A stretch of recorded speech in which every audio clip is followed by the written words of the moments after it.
Hello friends, आज के इस वीडियो में हम देखेंगे डीसी मशीन्स के लॉसेस और उसके एफिशिएंसी के बारे में। देखिए, किसी भी मशीन में जो लॉसेस होते हैं वो दो प्रकार के होते हैं। एक होता है आपका मैकेनिकल लॉसेस और दूसरा होता है इलेक्ट्रिकल लॉसेस। देखिए, क्योंकि मशीन के अंदर जनरेटर और मोटर दोनों आते हैं, तो मोटर क्या करता है, इलेक्ट्रिकल एनर्जी को मैकेनिकल एनर्जी में कन्वर्ट करता है और जनरेटर मैकेनिकल एनर्जी को इलेक्ट्रिकल एनर्जी में कन्वर्ट करता है। तो क्या होगा, एक तो मैकेनिकल लॉसेस होगा किसी भी मशीन के अंदर और दूसरा इलेक्ट्रिकल लॉसेस। अब जो मैकेनिकल लॉसेस होता है वो देखिए कितने प्रकार का होता है, वो आपका 3 प्रकार का होता है। एक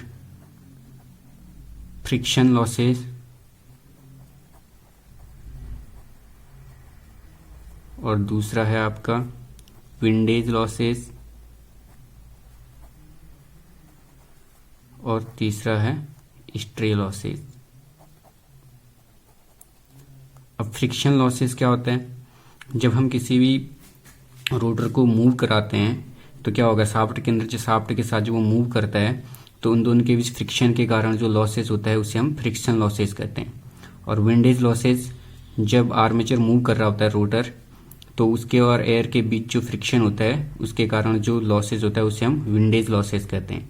और स्ट्रेस लॉसेस क्या होता है, स्ट्रे लॉसेस जो है ये केवल बड़े मशीनों में ही होता है, छोटे मशीनों में नहीं होता है।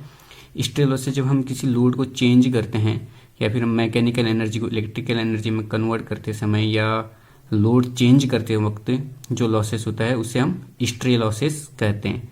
तो ये होगा मैकेनिकल लॉसेस। अब इलेक्ट्रिकल लॉसेस के अंदर देखिए क्या क्या आता है। इलेक्ट्रिकल लॉसेस जो होता है उसके अंदर आता है एक कांस्टेंट लॉसेस और दूसरा है आपका वेरिएबल लॉसेस। कांस्टेंट लॉसेस को ही हम आयरन लॉस कहते हैं और इसी को ही हम कोर लॉस के नाम से भी जानते हैं। ठीक, अब ये क्या होता है, ये भी आपका 2 टाइप से होता है। इसके अंदर भी एक तो आ गया हमारा हिस्टेरिस लॉसेस, ठीक, हिस्टेरिस लॉसेस, और दूसरा है eddy current losses.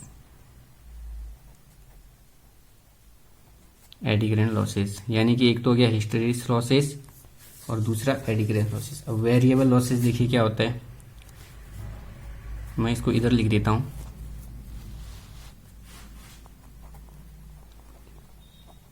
Variable losses,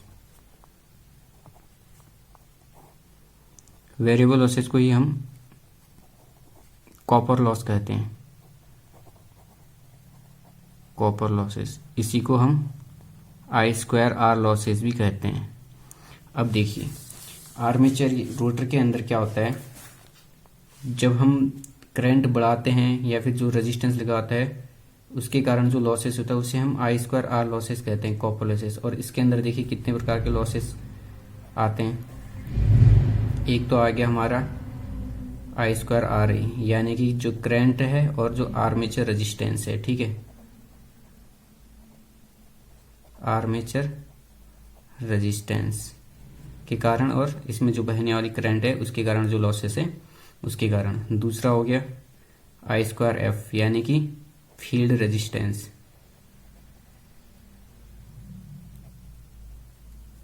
field resistance के कारण। और तीसरा होता है आपका एक VVD-RB यानी कि ब्रश के कारण, जो ब्रश में जो वोल्टेज ड्रॉप होता है, voltage drop in brush, voltage drop in brush. अब V = क्या होता है, IR, तो इसलिए हमें क्या लिख सकते हैं इसे I²RB लॉसेस भी कह सकते हैं।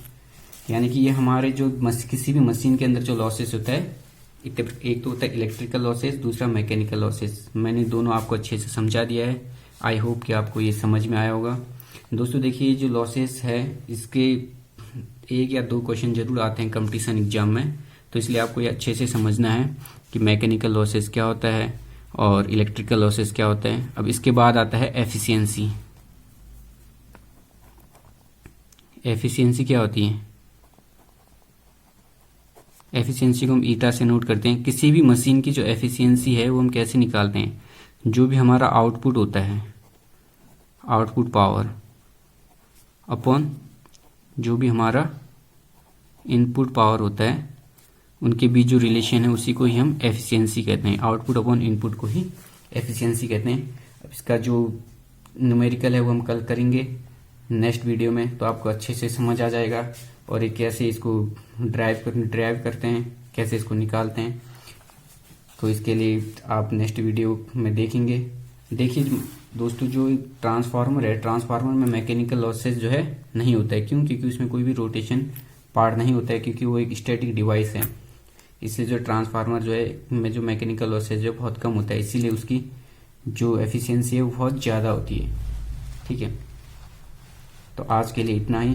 कल नेक्स्ट वीडियो में हम देखेंगे एफिशिएंसी और उससे रिलेटेड एक numerical question. Thank you for watching this video. अगर आपको ये वीडियो अच्छा लगा तो प्लीज़ इसे ज़्यादा से ज़्यादा लाइक शेयर कीजिएगा और कमेंट करके ज़रूर बताइएगा। See you next time. Thank you.